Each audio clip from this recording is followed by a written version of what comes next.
विश्व 24 न्यूज हर पल आपके साथ। काका आपलं नाव काय?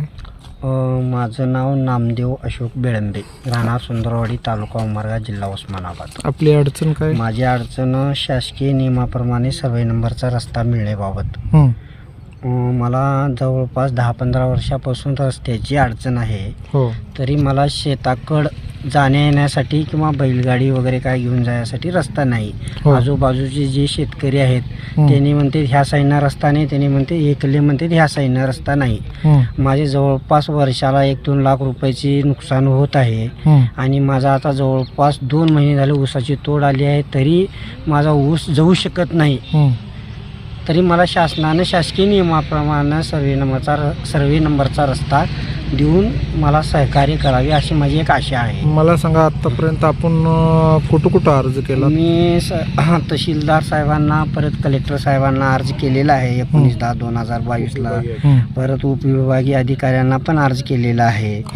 त्यांचे काय अर्ज आले आम्हाला, तहसीलदारला भेटा म्हणून कलेक्टर साहेबांचे पण अर्ज आले, पण तसे अर्जाच्या ह्याच्यानुसार आम्हाला आणि कोणच कुठलीच त्यांची नोटीस वगैरे आलेली नाही सध्या आम्हाला, की तुम्हाला ह्या साईडनं रस्ता देण्यात येईल किंवा तुमची काय अडचण आहे असं काय कोण विचारायला सुद्धा आलेलं नाही आम्हाला।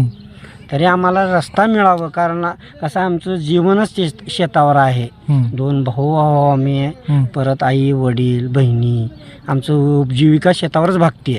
रस्ता अडवणारा कोण आहे? रस्ता अडवणारे आहेत साईडचे हे बनसुडे आहेत, परत हेडे आहेत, हे 2च आहेत। केवळ 100 मीटर रस्ता माझ्या 100 मीटरहून डांबरी रोड गेलेली आहे तोगाव वस्तीला जायसाठी, तेवढा रस्ता मला सर्वे नंबरचा मिळत नाही आणि त्याच्यामुळं इतकी अडचण येत आहे की माझं सर्व कांदे शेतात तसंच पडून आहेत, ऊस तसंच पडून आहे। जो आम्हाला आता करायचं काय हे कळणार गेले आणि शासन तर सर्वे नंबरचा रस्ता मिळवून देईल असं जे आहे ते आहे म्हणते, पण कायच आम्हाला काय। आणि मला सांगा, आपण उस्मानाबाद जिल्ह्याचे जिल्हा अधिकाऱ्याला भेटला होता का? हां, भेटलेला आहे मी, त्यांनी भेटून अर्ज वगैरे केलेला आहे त्यांना। मग काय त्याच्यावर काय अजून कारवाई झालेली नाही, त्यांची काय आलेलंच नाही, किंवा मोजणी भरा, तुमच्याकडे सर्वे नंबरची मोजणी भरा किंवा असं का असेल त्यांच्या नियमानुसार आम्ही सर्व करायला तयार आहे, पण आम्हाला रस्त्याची गरज आहे सध्या।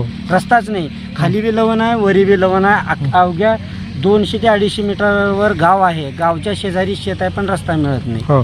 तरी काय करायचं, हा सर्वात मोठा मला सांगा, महाराष्ट्र शासनाने तर म्हणतोय प्रत्येकांना रस्ता मिळेल। राज्यातील महत्त्वाच्या आणि आपल्या भागातील ताज्या बातम्या पाहण्यासाठी आजच आमच्या विश्व 24 न्यूज चॅनलला यूट्यूबवर सबस्क्राईब करा आणि बेल आयकॉन प्रेस करा।